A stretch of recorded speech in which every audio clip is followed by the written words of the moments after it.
আসসালামু আলাইকুম, মৃদুল রিবে সবাইকে স্বাগতম। 7000 mAh battery, 120 Hz display, Realme brand, কিন্তু মাত্র 8 মেগাপিক্সেল ক্যামেরা। তাহলে প্রশ্ন হচ্ছে, রিয়েলমি C100i কি সত্যি 2026 সালের বেস্ট বাজেট ব্যাটারি ফোন, নাকি এটা শুধু বড় ব্যাটারি দিয়েই মানুষকে অ্যাট্রাক্ট করার চেষ্টা করছে? আজকে আমরা এই ফোনটার ফুল অনেস্ট রিভিউ করতে চলেছি। গুড সাইড, ব্যাড সাইড সব বলবো এই ভিডিওতে। পুরোপুরি ভিডিওটা দেখেন, তাহলে আপনি সবকিছু জানতে পারবেন। তার আগে যেটা করবেন, অবশ্যই ভিডিওটা শেয়ার করে দিবেন।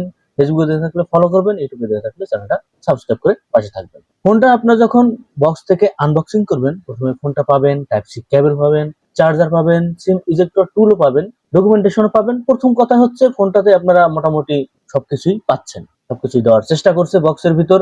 এবার আমরা আসি, ফোনটা আসলে কোথায় পাবো, ভেরিয়েন্ট কেমন হতে পারে। এখন বর্তমান বাজারে সবকিছুর দাম বাড়ছে, তো যাই হোক, শুধুমাত্র এই ফোনের দাম কিন্তু শুধু বাংলাদেশেই বাড়তেছে এমন না, পুরো ওয়ার্ল্ডে কিন্তু এই ক্রাইসিস মোমেন্টটা চলতেছে। প্রথমে যদি আসি, বেস ভেরিয়েন্ট 4 জিবি এবং 64 জিবি, এটা আপনারা মোটামুটি 16,000 টাকার ভিতরে পেয়ে যাচ্ছেন। আর একটা পাচ্ছেন 4 জিবি প্লাস 128 জিবি, ওটা আপনারা 18,000 টাকার ভিতরে পেয়ে যাচ্ছেন। তবে এই দাম কিন্তু ওঠানামা করতেই পারে এবং বাড়তেই পারে, কারণ আমরা কিছুদিন আগে যেসব ফোনগুলো 10,000 টাকা দেখছি, সেই সব ফোনগুলো এখন 12,000 13,000 টাকা হয়ে গেছে। তো বলা যাচ্ছে না ফোনের দাম কখন কিভাবে বাড়বে। তো যাই হোক, এবার আমরা ফোনের ডিজাইন, বিল কোয়ালিটি নিয়ে যদি কথাবার্তা বলি, ডিজাইনটা ক্লিন বাট মডার্ন। ব্যাক প্যানেলে আপনার যদি ক্যামেরার দিকে আসেন, এখানে মূলত দুটো ক্যামেরা দেখলেও মোটামুটি কাজের সেন্সর একটাই। যাই হোক, ক্যামেরা নিয়ে যখন কথা বলবো তখন এই বিষয়ে আরো বিস্তারিত বলবো।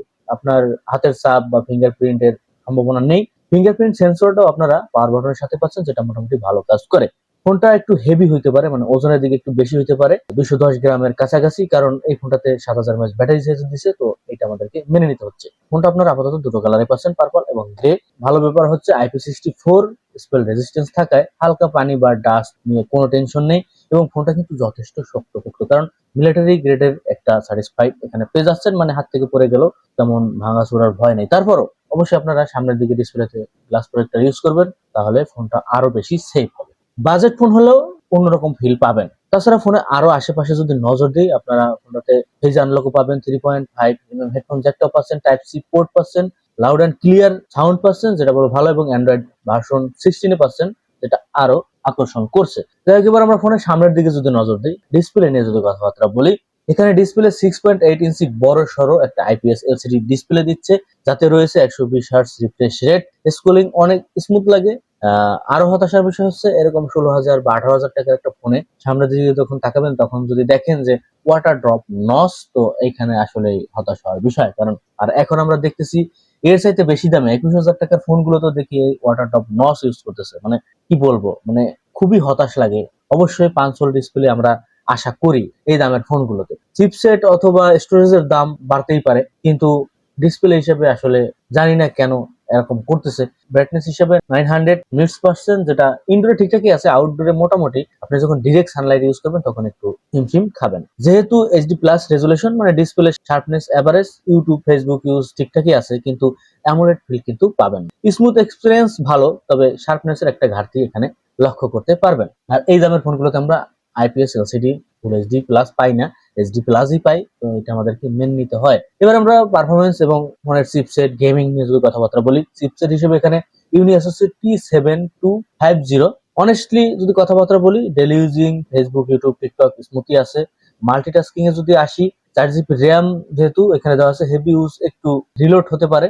গেমিং এ যদি আসি, Free Fire playable, PUBG, Call of Duty low setting এ খেলতে পারবেন। তবে এই ধরনের কম র্যামের ফোনগুলোতে এই ধরনের গেম রান করা মানে লং টাইমের জন্য অতটা ভালো না। স্টোরেজ টাইপ eMMC 5.1, মানে স্পিড UFS এর মতো ফাস্ট না। বিগত অনেক ফোনগুলোতে এভাবে দেখছি, এখানে আর হতাশ হওয়ার কিছু নাই। গেমিং মনস্টার না, বাট ডেলি ইউজিং আপনি ঠিকঠাকই ইউজ করতে পারবেন। ক্যামেরায় আসি, ক্যামেরা এখানে আমাকে অনেক হতাশ করছে, কারণ রিয়ারে যদি থাকে 8 মেগাপিক্সেল, সেটা আসলেই হতাশার বিষয়। ডে লাইটে photo decent, colour social media এই টাইপের, তবে কিছু কিছু জায়গায় ফটো কালার গুলো অনেকটাই বুস্ট করার চেষ্টা করে। পোর্ট্রেট মোডে যদি আসি, তো এখানে ব্লার বা আপনার ডিটেলস এর ঘাটতি এখানে পাবেন। এই দামের ফোনগুলোতে পোর্ট্রেট মোডে আসলে অতটা ভালো করে না, ডিটেলস এর ঘাটতি এমনিতেই পাবেন।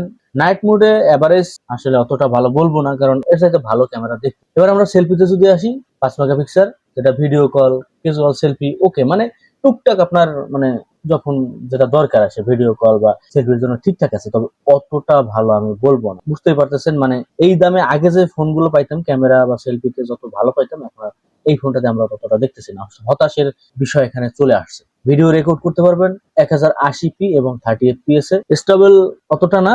অনেস্টলি যদি বলি, ক্যামেরা লাভারদের জন্য আসলে অ্যাকচুয়ালি অ্যাভয়েড করা উচিত। ব্যাটারি নিয়ে যদি কথা বলি, এই ফোনটা ব্যাটারির দিকে থেকে বেশি ভালো করছে, যেটা 7000 mAh ব্যাটারি পাচ্ছি। যারা নর্মাল ইউজার আছেন তারা 2 দিন ইজিলি ব্যবহার করতে পারবেন, যারা হেভি ইউজার আছেন তারা 1 দিন প্লাস একটা ব্যাকআপ পাবেন। কিন্তু চার্জিং এর দিকে যদি আসি, এখানে আমাকে হতাশ। মাত্র 15 ওয়াটের চার্জার সাপোর্ট, যেটা বলবো একদম এটার সাথে যায় না। ন্যূনতম পক্ষে হলেও 32, 18 এগুলো দেওয়া উচিত ছিল। মানে ফুল চার্জ করতে আপনাকে অনেক সময় লাগে, এই জায়গায় হতাশ করছে। ব্যাটারির পাশাপাশি এখানে চার্জারটাও ইমপ্রুভ করা উচিত ছিল। এবার আমরা ফোনটা ভালো দিক এবং হতাশ করছে যেসব বিষয়ে যদি এক নজরে দেখি, যেমন বড় সড়ো ব্যাটারি পাচ্ছি, স্মুথ ডিসপ্লে পাচ্ছি, ক্লিন ডিজাইন পাচ্ছি, গুড ডেলি পারফরমেন্স ঠিকঠাকই আছে, রিয়েলমি ইউআই এক্সপিরিয়েন্স পাচ্ছি। হতাশের বিষয় যেমন অনলি 8 মেগাপিক্সেল ক্যামেরা পাচ্ছি, এইচডি প্লাস ফুল এইচডি পাচ্ছি না, সোলো চার্জিং সিস্টেম পাচ্ছি, ইএমএম-সি স্টোরেজ। এবার আমরা ফাইনালি যদি আসি, এই ফোনটা আসলে কাদের জন্য এবং কারা অ্যাভয়েড করে চলবেন। যদি আপনি চান লং ব্যাটারি ব্যাকআপ, বড় display, daily smooth using, budget friendly Realme phone দরকার, তারা দেখতে পারেন। তাছাড়া ব্যাটারি যেহেতু একটু বড়, যারা বাইরে সবসময় বেশি সময় যান, যারা পাঠাওতে কাজ করেন বা ডেলিভারি কাজে ব্যস্ত থাকেন, তাদের অনেক সময় পাওয়ার ব্যাংক নিয়ে চলাফেরা কষ্টকর, তাদের ক্ষেত্রে এটা ভালো হবে। এবং যারা সিনিয়র সিটিজেন আছেন, ফোনের চার্জ অনেক বেশি প্রয়োজন হয়, তাদের ক্ষেত্রে ঠিকঠাক আছে। কিন্তু যদি strong gaming, flagship camera, super fast performance এবং ফাস্ট চার্জিং চান, তাদের ক্ষেত্রে আসলে এই ফোনটা অ্যাভয়েড করাই আমার কাছে মনে হয় ভালো হবে। আপনার কাছে কি মনে হয়? আপনার অপশন কি? 7000 mAh ব্যাটারির জন্য নাকি ক্যামেরা কম্প্রোমাইজ করবেন? আপনার মূল্যবান কমেন্ট অবশ্যই জানাবেন। আর এমন অনেস্ট রিভিউ পেতে চাইলে চ্যানেলটা সাবস্ক্রাইব করবেন, যারা ফেসবুকে দেখতেছেন ফলো করবেন। এবং আসসালামু আলাইকুম।